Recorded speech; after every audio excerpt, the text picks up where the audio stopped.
mga paraan para swertehin at magkapera. Hello mga kaibigan!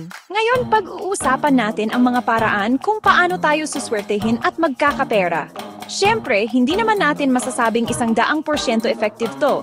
Pero sabi nga nila, wala namang mawawala kung susubok, diba? Malay mo, isa sa mga ito na pala ang magpapabago ng buhay natin. Tara, simulan na natin! Alam niyo ba na maraming Pilipino ang naniniwala na ang kulay pula ay nagdadala ng suwerte? Lalo na tuwing bagong taon, uso ang red outfit.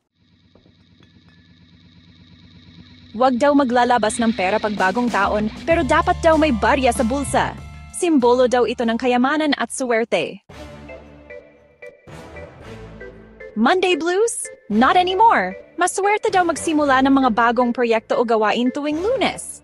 Kaya go na, simulan na natin ang linggo ng tama.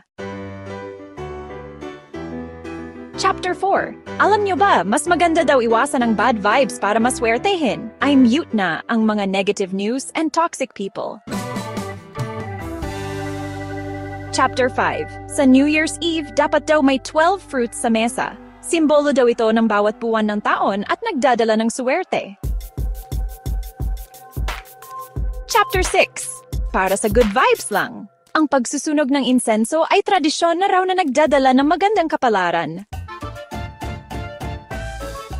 Chapter 7. Lucky Charms. May lucky charm ka ba? Ang mga anting-anting, barya o espesyal na bato ay pinaniniwala ang nagbibigay ng suwerte. Chapter 8. Mas masaya at maswerte ang handaan kapag sama-sama ang pamilya sa paghahanda. Chapter 9. Huwag daw magwawali sa gabi. Maswerte daw magwali sa umaga para maalis ang malas sa bahay.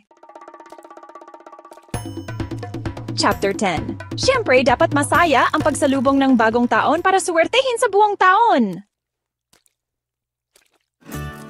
Ayan mga kaibigan, sana ay makatulong ang mga paniniwalang ito. Siyempre, hindi naman natin masasabi kung totoo talaga ang mga to. Pero malay natin, di ba? Kung mayroon ka pang ibang katanungan o nais malaman, huwag mag-atubiling magtanong sa comment section below.